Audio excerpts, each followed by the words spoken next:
All right, we just completed a 5,000-mile road trip in the 21 Highlander. Let's get her cleaned up, and then we'll talk about how she did.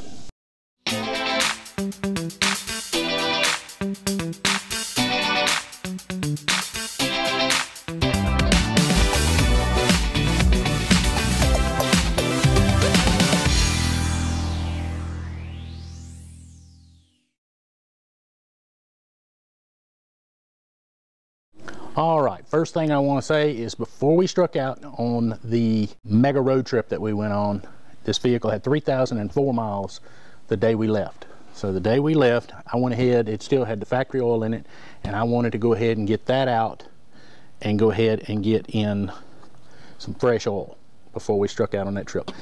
Thought is, with a new engine, you have all the new metal components that are breaking in and fresh metal that is going to be ground off, the little sharp edges and all that stuff as the engine breaks in, gets happy with itself, so to speak.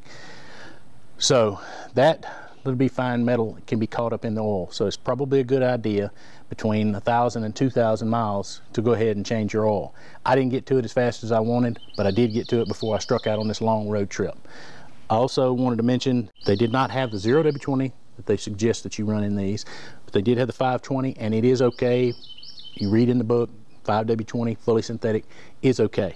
I use Castrol, always have for years. My understanding is that Mobil 1 fully synthetic is what is used in this vehicle from the factory, and when I take it to the servicing dealer, they're supposed to also run Mobil 1. That's my understanding, but there's nothing wrong with switching back and forth. There's a bunch of myths around that. Just use a high grade oil and the right weight. And 5W20 is an acceptable alternative to the 0W20 until I can get the 0W20 back in it. So there you go. Whew. It's hot.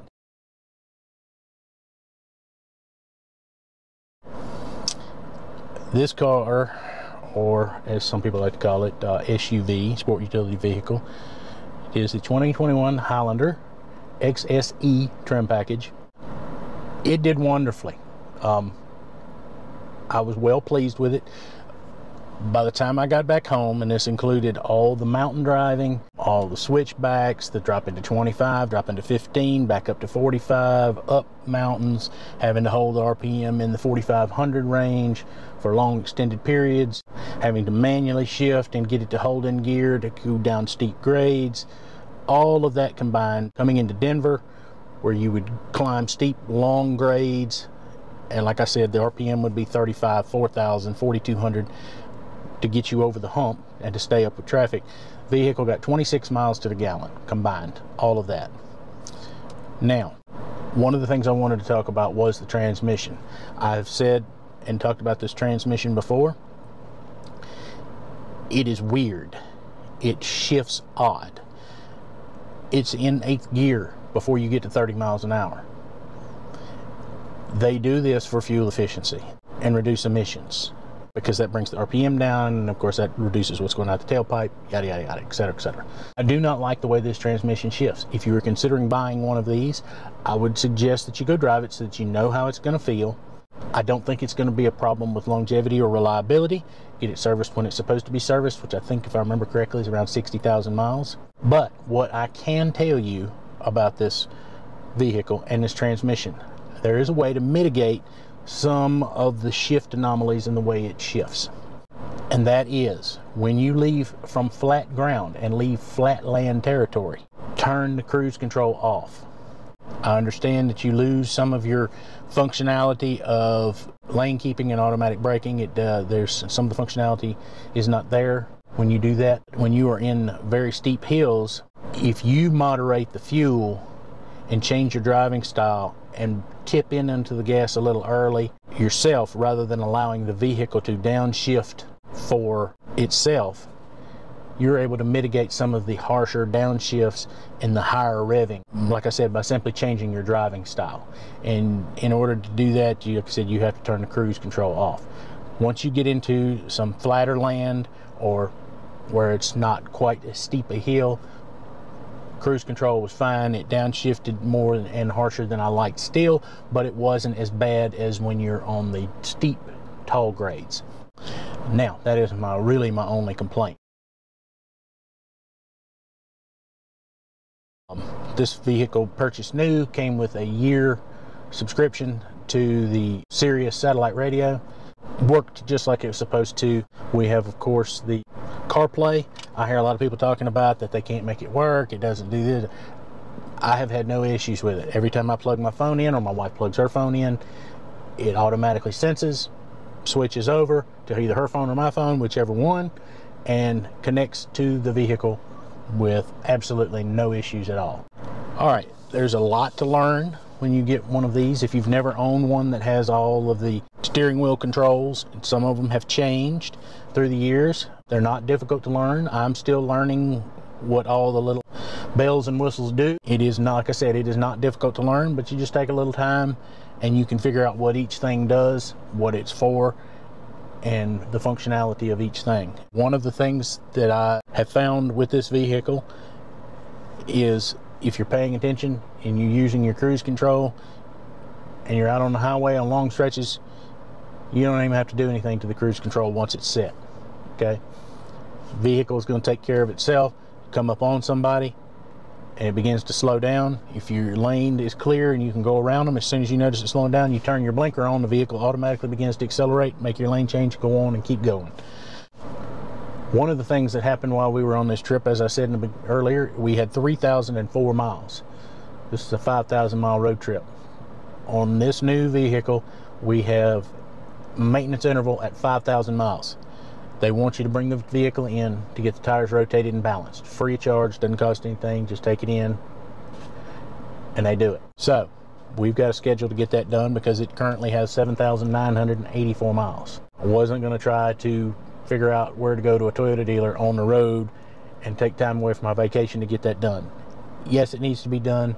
No, it is not end all be all critical. So we're going to schedule to get that taken care of while we're back home. So the headlights. Let's talk about the headlights. On our way in the other night, we were coming through some back roads out in the country, 2-lane highway. This vehicle has automatic dimming headlights. The automatic dimming feature works flawlessly. It is sensitive enough that sometimes when my headlights, when they're on high beam and they reflect off of a highly reflective road sign, that the reflection back will actually kick the high beams off because it senses that there's another vehicle coming and it needs to shut off so it doesn't blind anybody. The headlights on this vehicle are still so bright that oncoming traffic thinks that you're running your high beams even when you're not. This is a problem I have with the entire industry and new headlights. I don't know what the Department of Transportation or Federal Highway Transportation Safety Administration is thinking. Okay, they have to approve all this stuff. These headlights are blindingly bright to oncoming traffic. Okay, I don't fault Toyota for that. I think I need to do some research on that and look into why they're allowing them to be so bright, because in my opinion it's dangerous to oncoming traffic. If they're being blinded and can't see the road, that's a dangerous situation. Like I said, I don't fault Toyota for that. I go back to the people that are regulating the use of these, allowing these lights to be used. Okay, I can see the road great, but oncoming traffic, this can be a problem. All right, my wife and I were the only ones on this trip, and we were able to lay the rear seats down and turn that whole back area flat into a cargo space.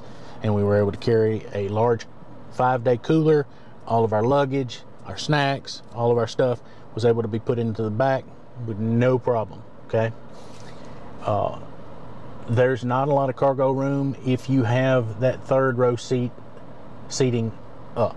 Okay, if you're planning on buying this vehicle for that third row seat and you have older kids, I'm just going to tell you, you're going to have some uncomfortable and upset older children for that third row. Third row is, in my opinion, for young, small children, because there's just not enough leg room back there if you have teenagers. I remember when I first bought this vehicle, I climbed back there just to see what it was like. It is not any fun for an adult. maybe around town. If you're going to dinner and you're going to carry some people, sure, short period of time, it'll be fine. But you're not going to carry teenagers across country in that third row 5,000 miles. Just, they're going to be very unhappy. Small children, baby seats would be fine back there. Not big kids.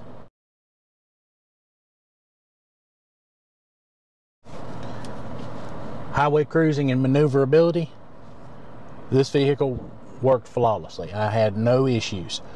Like I said, we went through a lot of mountainous terrain, a lot of switchbacks, a lot of turning, 15 mile an hour switchbacks, then 25 miles an hour, uphill, downhill. Vehicle was well mannered. Get it out on the interstate. Out in Utah, plenty of places out there, speed limit was 80 miles an hour. Vehicle, and many of those places it was pretty flat. This vehicle did perfectly fine at 80 miles an hour. Ran right around 2,000 RPM. Felt solid, felt part of the road. Had no real qualms at driving at that speed. Performance-wise, there were several situations where I had to really get on the gas to get out of some bad situations. People not paying attention themselves, coming over on us, driving erratically, and I needed to get away from them very quickly. The V6 in this vehicle, I think it's rated at 295 horsepower. When I called on it, all 295 ponies jumped into play. This vehicle has plenty of power, has more than adequate enough power to do what you need to do.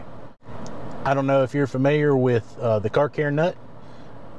He just did a review of the 20 and 21 model Highlander, and I will put a link in the description below where he talks about all of the mechanical stuff on this vehicle. He goes into great depth and he talks about some of the generation changes and a few of the things that have been done on these vehicles, and he gives his professional opinion as a certified Toyota technician. If you have not watched any of his videos, I highly suggest you go check him out. AMD is like I said, a certified Toyota tech. He knows what he's talking about, and he gives you the straight answer. Saturday nights he does a live feed where he goes through and he answers questions. I would suggest if you've never joined his live feed that you go over and check him out. AMD, good guy, gives you a straight answer. Now, I just wanted to give you a quick update now that we're at 7,984 miles. Just come back from the 5,000 mile Grand Circle road trip into southern Utah, Arizona, and Nevada. Very pleased with the 21 Highlander. Until next time, y'all take care.